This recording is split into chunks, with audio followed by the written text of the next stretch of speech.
On parle beaucoup de relations toxiques, voire même de personnes toxiques. D'ailleurs, si tu n'as pas vu ma vidéo qui s'appelle «Ton ex est-il vraiment toxique?», je t'invite à aller la voir. Mais en fait, j'avais envie de faire quelque chose d'un peu plus positif et de te donner les 7 signes qu'une relation est saine. Alors, ça peut être une relation amoureuse, mais pas que. Alors, tu vas peut-être regarder cette vidéo pour voir si tu es dans une relation saine avec ton mec ou ta nana et te rendre compte qu'avec certains de tes potes ou ta famille, c'est pas forcément le cas. Cette vidéo, elle est vraiment globale sur tous les signes qui montrent qu'une relation est saine. Premier signe, les torts sont partagés. Je sais pas pourquoi j'ai dit ça comme ça. En fait, c'est pas toujours la même personne qui a tort. C'est pas toujours la même personne qui accuse et la même personne qui se sent responsable. Chacun sait reconnaître ses torts. Chacun sait prendre sa responsabilité. Tu sais, peut-être si tu as vu mes vidéos, que ce mot, il est hyper important.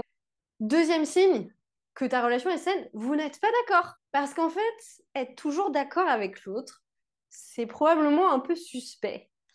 Peut-être que l'un des deux n'ose pas exprimer ce qu'il ressent vraiment, peut-être qu'il a peur de blesser l'autre, peut-être qu'il a peur d'être rejeté.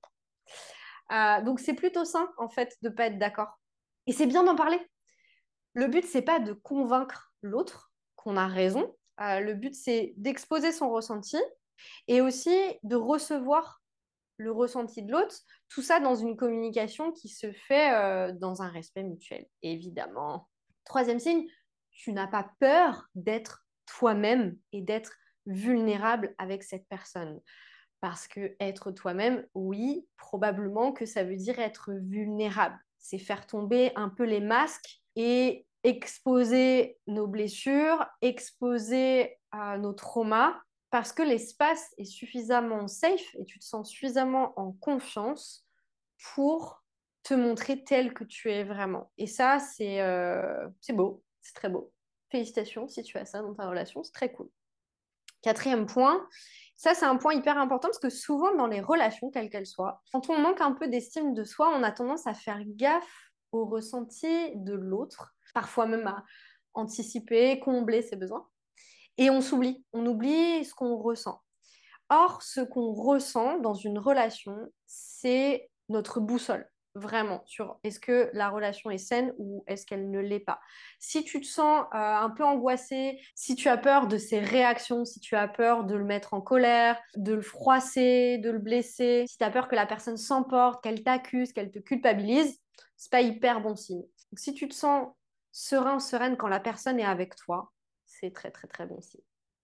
Cinquième signe, c'est cette histoire de respect. Bien sûr, ça paraît évident. Mais le respect, c'est quoi? Déjà, c'est pas que des mots, parce qu'il y a beaucoup de gens qui emploient le mot respect.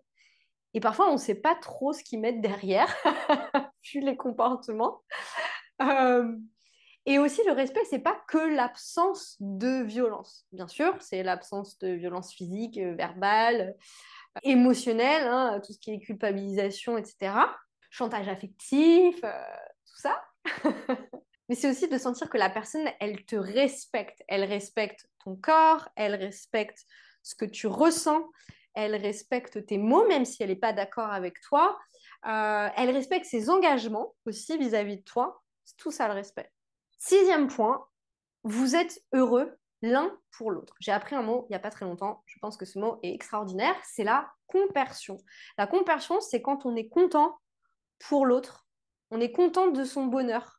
Et j'aimerais bien qu'il y ait plus de compersion dans le monde.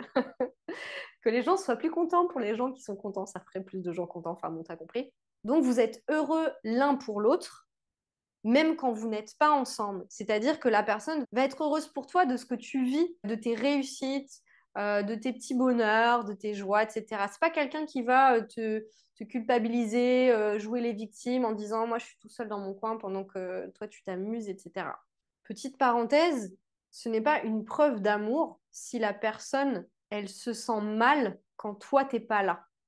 Ok, si toi, tu fais ta vie, que tu as tes amis, ton job, que tu sors et que la personne, elle se sent mal dès que toi, t'es pas là, c'est pas une preuve d'amour, c'est une preuve d'attachement et de petits traumas certainement à régler. Et enfin, dernier point, dans une relation saine, on aborde des sujets qui sont inconfortables. toutes les conversations compliquées, revenir sur des embrouilles, des disputes difficiles, parler de ses propres traumatismes, oser exprimer des choses qu'on a pu ressentir et qui nous paraissent un peu bizarres. Toutes ces conversations inconfortables, elles sont nécessaires pour faire évoluer une relation de manière saine. C'est un point hyper important parce que même si on a les 6 autres points, si la relation, elle s'étiole au bout d'un moment, c'est souvent parce qu'on a esquivé ces sujets-là qui étaient difficiles. Merci beaucoup d'avoir regardé cette vidéo. J'espère qu'elle t'a plu, qu'elle t'a appris des trucs. Tu peux toujours prendre rendez-vous avec moi. Ta première consultation est offerte et sans engagement. Le lien est dans la description. À très bientôt.